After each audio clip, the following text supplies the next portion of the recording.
Hey folks, it's Jake here at Walkie Farm and we are at our Thaguna lease. And I was going to wait to do a little video on these piggies once I had these yards set up, another 2 minutes or so, but they're stuck into the forage here. I just thought it'd be cool to show you guys how they really graze. They've been in this paddock maybe 3 or 4 days now. Look at them go. When we say pasture-raised or grass-fed, yeah, we give them an ad-lib grain because that species is appropriate for pigs. These guys would go nowhere if it was only grass. But how cool is that? They definitely hook into it.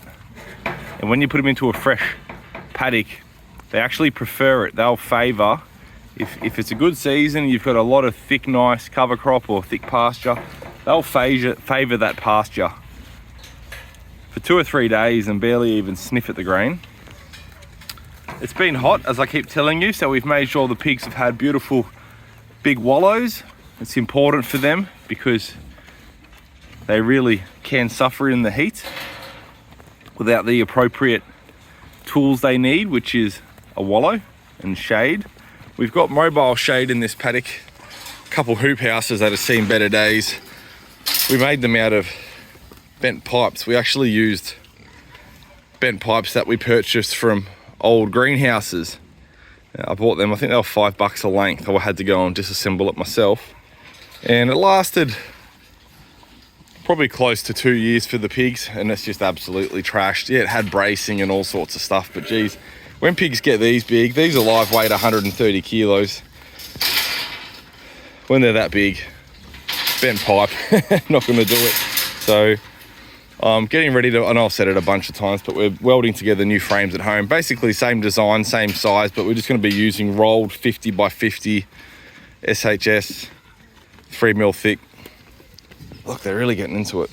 So like I said, these pigs they're gonna be on the rail between 90 and 100 kilos, which puts the bigger ones like this at about 130 kilos live weight. So I'm not tiny, I'm about 95 kilos, but if I'm trying to push a pig up that and all his weight, look at the shoulders on that one, all his weight is down at my knee height and he wants to turn around, there's nothing I can do about it. So it just comes back to having yards set up that the pigs like working in. Super basic. We've just got a homemade ramp here.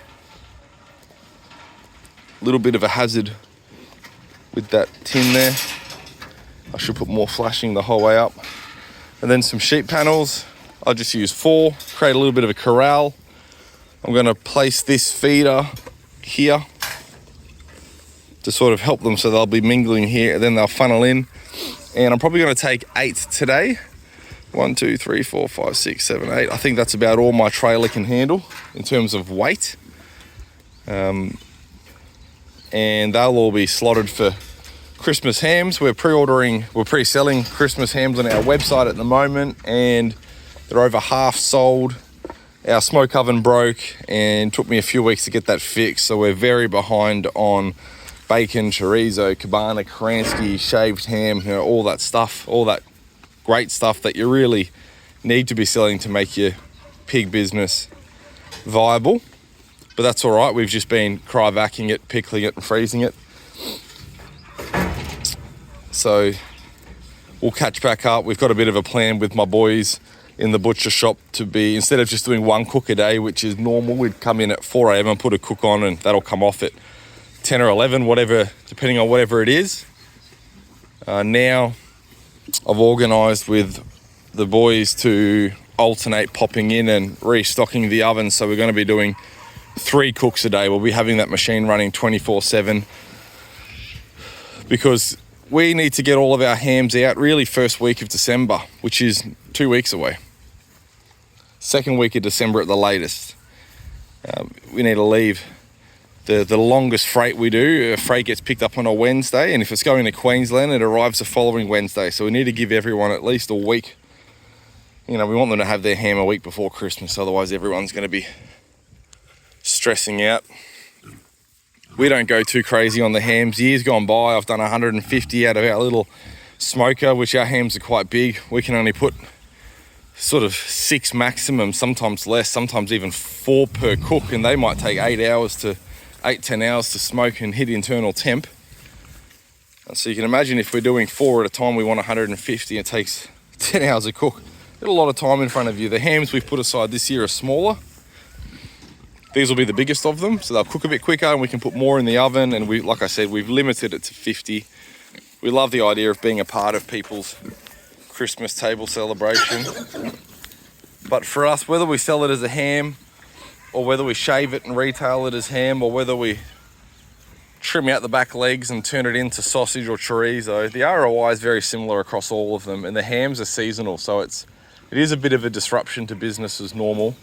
And seeing as there's no massive economic upside, we really just offer it as a bit of a seasonal feel good for our regular customers, which it is lovely seeing all the names come through. It is, you know, basically our regular clientele.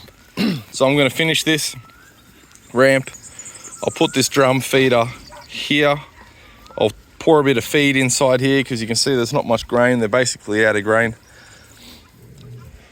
And we'll push them up, and I'll do that by myself with my little pig sorting board, and only take me about 10 minutes to get them in. I'll finish setting up the ramp, the yards, I'll load them, and I'll pack down and be out of here, and that'll take me 10-15 minutes. Alrighty guys, have a great day. Well, people always ask what we feed them. This is a pig pellet. It's from Lauki in South Australia, and it's a feed that I've chased because it's got meat meal in it. Most pig feeds in Australia are vegetarian, and that's because it's illegal to feed ruminant herbivores like cattle and sheep a pellet that has meat meal in it, which is a meat byproduct, and that's because they're worried about certain diseases.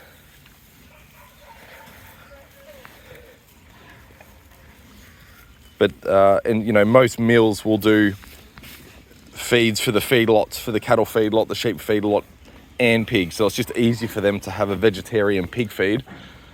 Well, I've used both, and I've switched back and forward for different reasons, and the pigs just do way better with the meat meal, in my opinion. And I think you end up with a better product.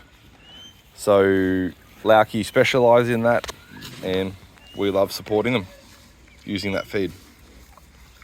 We give it to our pigs ad lib because this is target weight for us, so we can ad lib feed these pigs. We get them in at 8 weeks old. We keep the feed up to them as much as they want until they're about 7-8 months old, which is where they are now, and then they go for slaughter. So we don't worry about rationing. We just let them put the foot on the gas and go for it. All right guys, have a good day.